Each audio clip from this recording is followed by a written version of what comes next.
Bismillahirrahmanirrahim. Welcome to topic 5.3.5 multi-level queue scheduling algorithm. All the previous scheduling that we have discussed before use single queue. In practice, it is easier to have separate queues for each distinct priority and schedule the process in the highest priority queue. So this is illustrated in this figure. Okay, a priority is assigned statically, to each process, and a process remain in the same queue for the duration of its runtime. It also this scheduling algorithm also works well when priority scheduling is combined to round robin. If there are multiple processes in the highest priority queue, they are executed in round robin order. Okay, multi-level queue scheduling algorithm can also be used to partition processes into several separate queues based on the process type in order of priority. So for example, we have a multi-level queue scheduling algorithm with 4 queues. Okay. Each queue has absolute priority over low priority queues.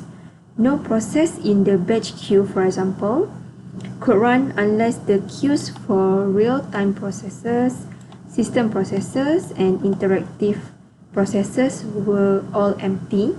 If an interactive process entered the ready queue while a batch process was running, the batch process would be preempted. So another possibility is to use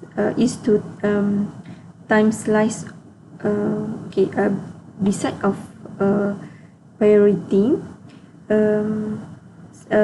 The queues might be each queue might have its own scheduling algorithm.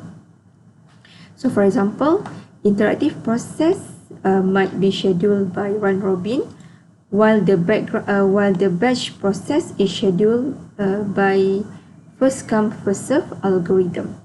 Okay. Alright. So each queue. We discuss back the time slice among the queues. So each queue get a certain portion of a CPU time, which it can then schedule among its various processes. So for example, if the in the context of interactive in the foreground background queue example, so foreground is belong for interactive process and background is belong to batch process.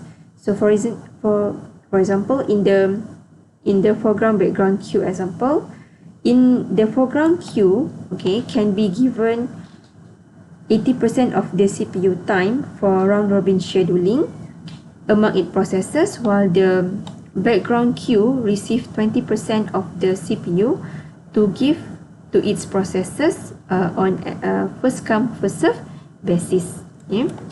So that's all for multi-level queue scheduling algorithm. Thank you for watching.